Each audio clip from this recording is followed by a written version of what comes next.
भारत के पूर्वोत्तर राज्यों में रहने वाले तिब्बती वार्मी भाषाएं बोलने वाले लोगों का समूह है। असम, मेघालय और बांग्लादेश में बोडो लोग पाए जाते हैं।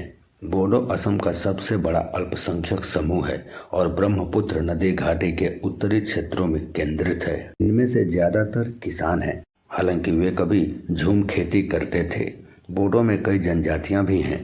उनकी पश्चिमी जनजातियों में चुटिया, मैदानी कचारी, राभा, गारो, मेच, कोच, धीमाल और जैजोंग शामिल हैं।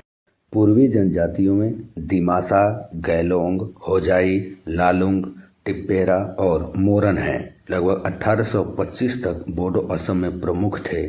बोडो जनजातियां सांस्कृतिक रूप से एक समान नहीं हैं। कुछ जनजातियों की सामाजिक व्यवस्था, जैसे कि गारो जनजाति, मातृवंशी है, यानी वंश का पता मातृ पक्ष से लगाया जाता है, जबकि बाकी की जनजातियां पितृवंशी हैं।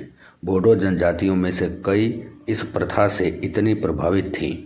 आधुनिक समय में हिंदू सामाजिक और धार्मिक अवधारणाओं के कारण वे स्वयं को हिंदू जाति के रूप में देखते हैं।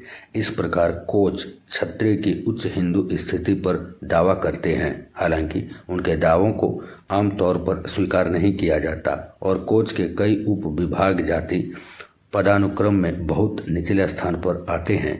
कचारी जनजाति को प्रकृति के कई पहलुओं जैसे आकाश, पृथ्वी, नदियां, पशु और पौधे के नाम पर रखे गए कुलों में विभाजित किया गया है।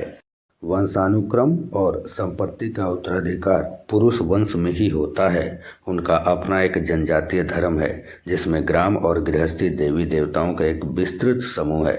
विवाह आमतौर पर माता पिता द्वारा निर्धारित किया जाता है और इसमें दुल्हन की कीमत का भुगतान शामिल होता है।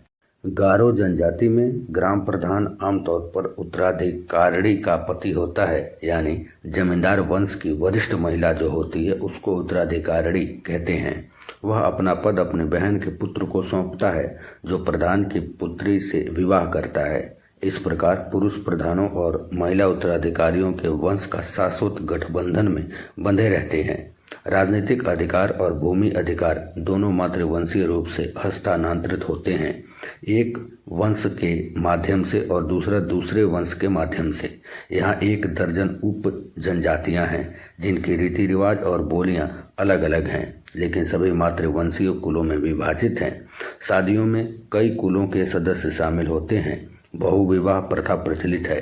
एक पुरुष को अपनी पत्नी के पिता की विधवा से विवाह करना होता है, जो ऐसे मामलों में पति के पिता की बहन होती हैं, चाहे वह सगी बहन हो या रिश्तेदार हो। ऐसी पत्नी को उसकी बेटी पर वरीयता प्राप्त होती है, जिससे पति पहले से ही विवाहित होता है। पुरुष की बहन का पुत्र, जिसे उसका कहा जाता है, इसलिए नोक्रोम का उससे घनिष्ठ संबंध है, क्योंकि वह उसकी बेटियों में से एक का पति है और अंततः उसकी विधवा का भी पति है, और वह माध्यम है जिसके द्वारा उसकी पत्नी की संपत्ति में उसके परिवार का हित अगली पीढ़ी के लिए सुरक्षित होता है, क्योंकि कोई भी पुरुष संपत्ति उत्तराधिकारी नहीं हो सकता।